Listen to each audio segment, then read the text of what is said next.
Video की शुरुआत होती है एक युवा प्रोग्रामर कालेब स्मिथ से। कालेब एक बड़ी टेक कंपनी ब्लूबुक में काम करता है, जो इस दुनिया का सबसे बड़ा सर्च इंजन है, बिल्कुल गूगल की तरह। एक दिन कंपनी में एक ईमेल आता है कि कंपनी के सीईओ नाथन बेटमैन ने एक इंटरनल लॉटरी रखी है और जिसे यह लॉटरी जीतेगा उसे उनके प्राइवेट रिसर्च सेंटर में एक हफ्ते के लिए बुलाया जाएगा।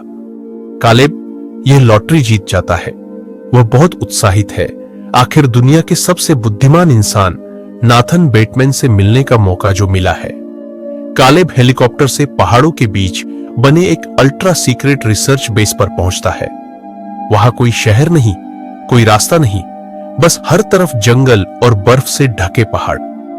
हेलीकॉप्टर उसे एक सुनसान जगह पर छोड़ देता है और आगे पैदल चलकर कालेब एक आधुनिक कांच की दीवारों वाला सेंटर देखता है।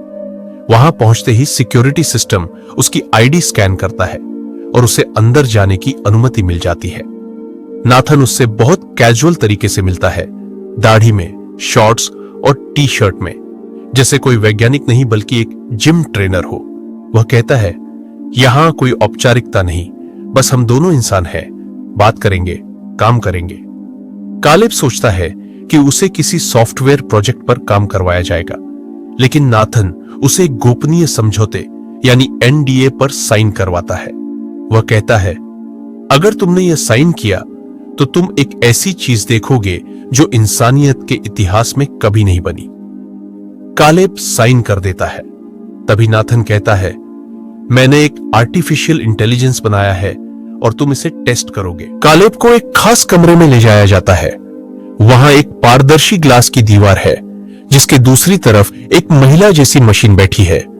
उसका चेहरा, हाथ, पैर इंसानी है, लेकिन सिर और शरीर के कुछ हिस्सों से उसकी मशीनरी दिखाई देती है। वह मुस्कुराती है और कहती है, हेलो, मेरा नाम एवा है। और यहीं से शुरू होता है ट्यूरिंग टेस्ट, यह जांचना कि क्या यह मशीन सच में इंसानों जैसी सोच सकती है या नहीं। हर दिन कालेब एवा से बातचीत करता है।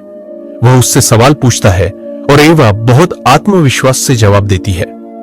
धीरे धीरे एवा भावनाएं दिखाने लगती है, मुस्कुराना, झेंपना, उत्सुकता दिखाना। कभी वह इंसानों की दुनिया के बारे में पूछती है, कभी कालेब के मन की बातें जानने की कोशिश करती है।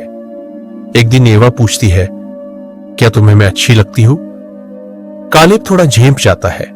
एवा फिर कहती है, अगर मैं आजाद होती तो क्या तुम मेरे साथ रहना चाहोगे? कालेब के चेहरे पर हैरानी और हल्की मुस्कान दोनों होती है।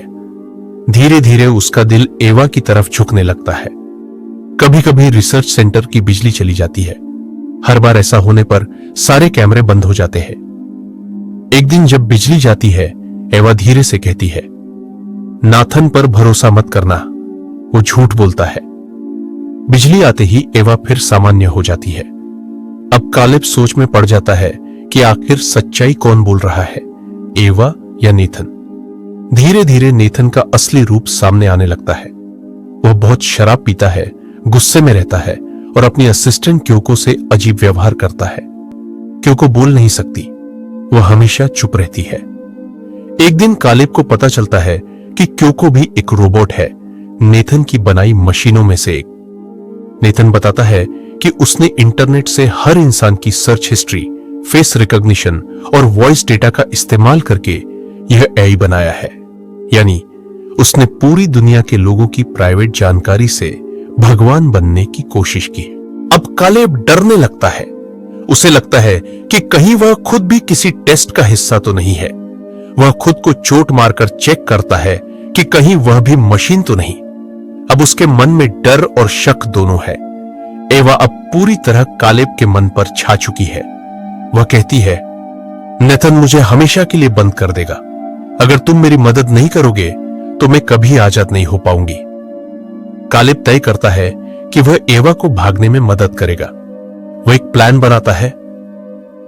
अगले बिजली कट के दौरान सिक्योरिटी सिस्टम को हैक करेगा ताकि एवा को बाहर निकलने का रास्ता मिल जाए।